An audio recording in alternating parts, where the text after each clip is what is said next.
According to the FBI, hate crimes in America targeting Muslims or people who just appear to be Middle Eastern surged in the aftermath of 9/11. There is this cloud, with the hate crimes, with the profiling, with being rounded up.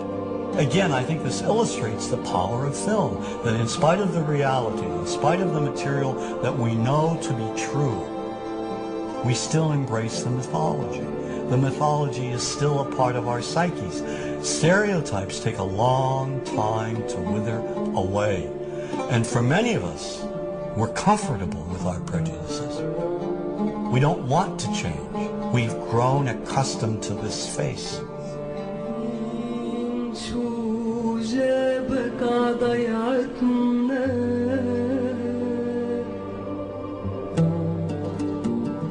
When we think of Arabs, what do we see? What images come to mind? Do we see actual people? People who, despite real cultural or geographical differences, do pretty much the same things that we do. When we think of Arab women, what images come to mind? Do we see women who laugh and play and who adore their children? Women who work in the home as well as outside? Would it come as a surprise to know that in many Arab countries, a majority of college students are actually women? What's our immediate image of Arab men? Do we see loving fathers? Men who want to provide for their families? What about Arab teenagers? Do we see them the way you would think about teenagers in other parts of the world? Then there's religion in the Arab world. Do we see it as all-encompassing, dominating everything else? Do we know that even though faith plays a huge role in the Arab world, just as it does here in the United States, that it's also true that much of the Arab world is quite secular?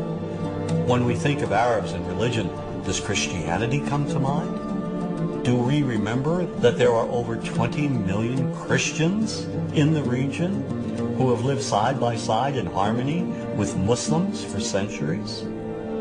To their credit, some filmmakers have shown Arabs and American Arabs in all their complexities.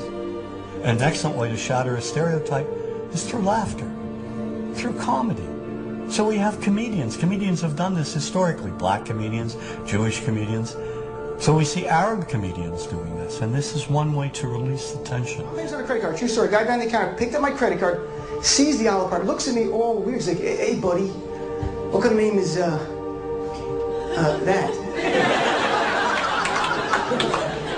I'm like, well, sir, it's an Arabic name. He goes, what does this mean?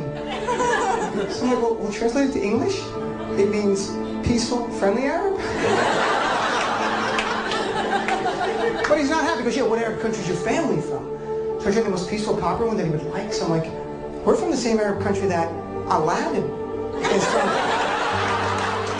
To his credit, Michael Moore in Fahrenheit 9/11 in the DVD includes a scene with this comedy coming out. My name really is Ahmed, and I can't fly anywhere. All you white people have it easy. You guys get to the airport like an hour, 2 hours before your flight. It takes me a month and a half.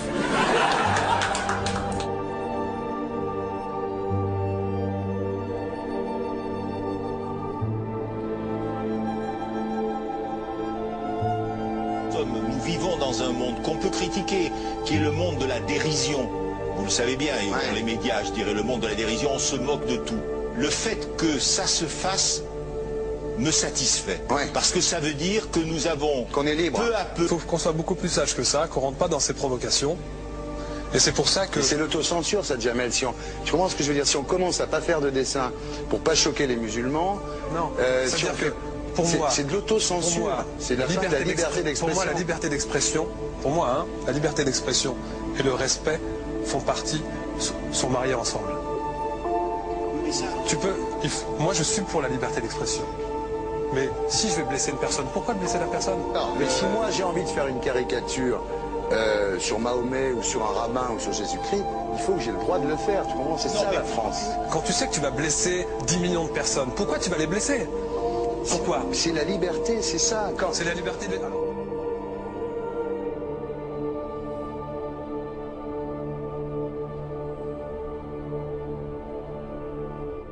Non, mais tout seul. vous pensez pas que c'était à vous de vous excuser, non? En disant le sketch n'était pas très drôle, je suis désolé si j'ai blessé des gens, voilà, excusez-moi, voilà, c'est une connerie, c'est mon travail. Mais vous referiez pas le même sketch quand même? Mais le spectacle que je fais reprend en grande partie les lignes de ce sketch.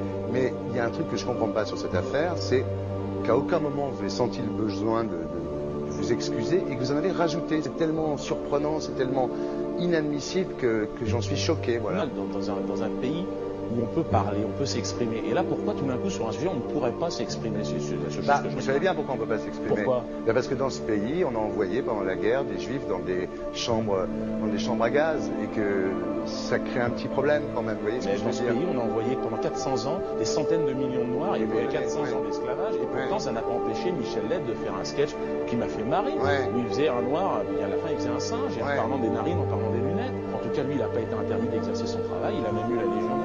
Quelqu'un qui a toute sa famille qui a été exterminée dans un camp de concentration et qui voit quelqu'un à la télé qui dit Israël. Vous vous rendez compte? Je sais pas. Mais on peut pas. Il y a des moments où même si on connaît les gens, même si on les a invités, on leur... Et c'est pour ça que... C'est l'autocensure, ça, Jamel. Tu comprends ce que je veux dire? Si on commence à pas faire de dessin pour pas choquer les musulmans... Non, si on fait... Pour moi, c'est de l'autocensure. C'est la liberté d'expression. Pour moi, la liberté. Et là, pourquoi tout d'un coup, sur un sujet, on ne pourrait pas s'exprimer vous savez bien pourquoi on ne peut pas s'exprimer. Pourquoi? Parce que dans ce pays, on a envoyé pendant la guerre des juifs dans des chambres à gaz et que... Deux poids, deux mesures. La liberté pour tout le monde. C'est-à-dire? La liberté pour tout le monde. Il y a une personne comme Dieudonné qui a fait un rabbin, enfin qui a fait un colon juif, etc. Tous ces DVD ne sont plus dans les pactes. On l'empêche médiatiquement, on ne le voit plus.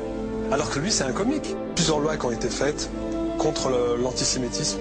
Et moi, je fais un appel aujourd'hui de faire une loi contre l'islamophobie.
Don't think you are.